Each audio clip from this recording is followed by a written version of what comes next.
Good morning, everybody. Welcome to a brand new day. I'm Kelsey Marier, your host and producer for Morning Pulse, where I bring you top local headlines for Southeast Minnesota and Northern Iowa every weekday morning at 8:30. Live from our KTTC digital desk. It is January 29th, and today I have 3 local news headlines to bring you to get your day jump started, as well as a little snippet of the weather so that you know how to plan for your day ahead. And I will tell you that information from our meteorologist, Ted Schmidt. So, we are going to get started with our very first story, which actually was breaking news during our morning newscast today on KTTC. So this is brand new information to us and hopefully brand new information to you as well. So we're talking about someone else throwing their name into the ring for Minnesota governor. This one kind of was one that we saw coming a little bit. Senator Amy Klobuchar now has officially announced her campaign to be governor of the state. So she is a 4-term senator. She announced her candidacy, like I mentioned, earlier this morning. She actually posted a video on X making that announcement. She is entering the race during a time when incumbent Tim Walz dropped his bid for a historic 3rd term. That happened earlier this month. Obviously, we told you about that when that happened. If you didn't know, Klobuchar is a Minnesota native. She was first elected to the U.S. Senate back in 2006. She did that after serving as Hennepin County Attorney for 8 years. You may also remember she was re-elected to the Senate 3 different times, and she briefly made a bid in the 2020 presidential election as a Democratic nominee. So that, again, that was in 2020. But this is, of course, big news for the state of Minnesota. We have a big name putting her hat into the ring for the governor race, which will be voted on later this year in November.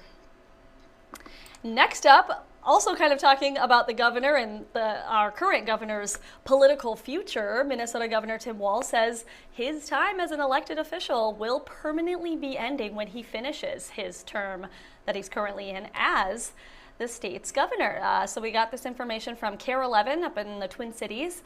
Apparently he did an interview with MS Now, and Walz had said that he's never going to run for public office again.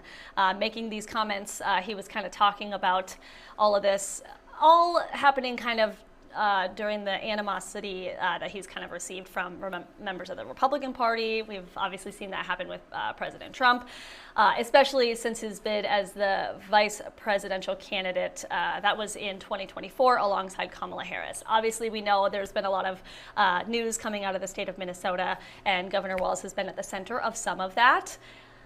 His earlier announcement, like we mentioned, he said he wasn't going to seek a 3rd term as governor. That was earlier this month. That kind of came right around the time of all the heightened scrutiny around the state's handling of massive fraud, which, again, still a big headline here in Minnesota. But this is big news still coming out of the governor's race that we know Governor Tim Walz, once he's done with his term, he will no longer seek any kind of political office after that. All right, our third story this morning is coming out of La Crescent. The police chief there is now speaking out regarding a recent incident that involved him and some of his fellow officers. So this took place back on December 9th. It was kind of in the early morning hours, 3:30 to 4 a.m. The current chief, Luke Alschlager, had said that he was woken up by his officers who called his home and then later showed up at his home to conduct a welfare check. The chief says it was a non-criminal situation, but he apparently became upset and used maybe some inappropriate language.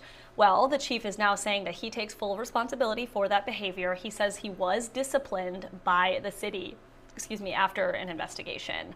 The chief, Alschlager, also notes that to his surprise, apparently 6 of the 8 full-time officers at that department later signed a vote of no confidence in him. So that was at the end of December.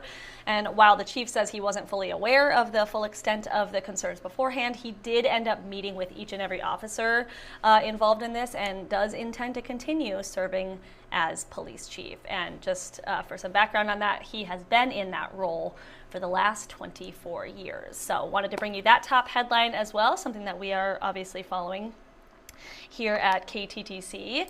Those are the last news headlines that I have for you. Of course, I want to touch on the weather so you know what to expect as you go about your Thursday. You're looking right now at our First Alert Weather tab on our website, kttc.com.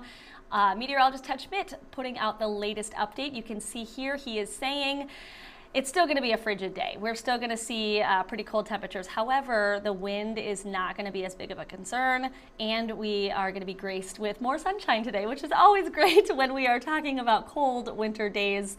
At least we have the sun to look forward to and not an entire winter storm or anything like that. So nothing to worry about on that front.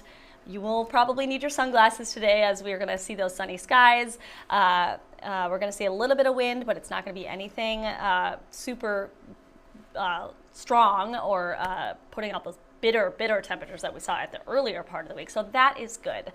So just keep that in mind. Ted is tracking some snow that's going to be coming this weekend. I believe he said that'll be coming on Sunday. So we'll keep you updated on that. And if you need any weather information, you can always go to kttc.com, click on the First Alert Weather tab, and you can read the weather, you can watch the weather, you can see all of the different graphics right here.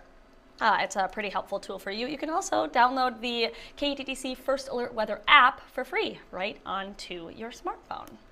All right, I will stop talking your guys' ears off and let you get about the rest of your day. Hopefully these news and weather headlines were helpful for you, and we appreciate you tuning in for another edition of Morning Pulse. I hope you have a wonderful day.